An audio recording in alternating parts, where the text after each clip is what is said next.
अध्यक्ष महोदय, ये लाखों मरीजों की जिंदगी और मौत से जुड़ा हुआ मुद्दा है। इसीलिए मैं आपसे हाथ जोड़कर ये विनती करना चाहूंगा कि कम से कम आप बेल बजाने से पहले इनकी पीड़ा को जरूर सुन ले। अध्यक्ष महोदय, स्वास्थ्य सेवा राइट टू लाइफ के अंडर में आता है, लेकिन इस देश के अंदर कई सारी ऐसी बीमारियां हैं जिसे हम रेयर डिजीजेस की कैटेगरी के अंदर डाल देते हैं। यानी कि इसका मतलब यह है कि उन्हें ना तो किसी सरकारी स्कीम के फायदे दिए जाते हैं, ना इंश्योरेंस का उसे फायदा दिया जाता है।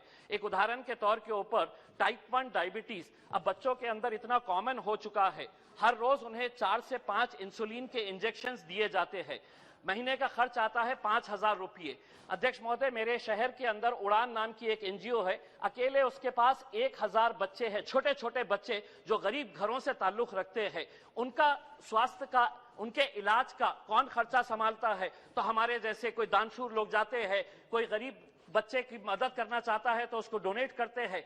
1,000 बच्चे, छोटे छोटे बच्चे, अगर उनका इलाज नहीं किया गया, अगर डेली उन्हें 4 से 5 इंसुलिन के इंजेक्शंस नहीं दिए तो वो बच्चे मर जाते हैं। अध्यक्ष महोदय, इसीलिए हम सरकार से यह अनुरोध करना चाहते हैं कि इसको आप रेयर डिजीजेस के अंडर में अगर निकाल के सरकारी स्कीमों के अंदर। अध्यक्ष महोदय, दूसरी एक आम बीमारी जो महिलाओं के अंदर, पुरुषों के अंदर बहुत कॉमन है, वो ऑस्टोमी। ऑस्टोमी का मतलब यह है कि आपका बॉवेल के अंदर जब कुछ प्रॉब्लम हो जाता है तो पेट के अंदर एक सुराख किया जाता है, एक नली निकाली जाती है और जिंदगी भर के लिए एक बैग लटकाया जाता है, जिसके जरिए वो जो भी करना है उस बैग के अंदर। अध्यक्ष महोदय, बड़ा अफसोस होता है ये जानकर कि ये बैग और जितने भी ऑस्टोमी के पेशेंट्स हैं उनको जो भी इक्विपमेंट्स लेना पड़ता है, ये एक भी इक्विपमेंट हिंदुस्तान के अंदर तैयार नहीं होता है, विदेशों के अंदर तैयार होता है। जब हिंदुस्तान में लाया जाता है तो 12% कस्टम, 12% जीएसटी। यानी कि अगर गरीब पेशेंट है तो उसको यहां पर कहीं पर भी कोई स्कीम के अंदर इसको इंक्लूड नहीं किया जाता है।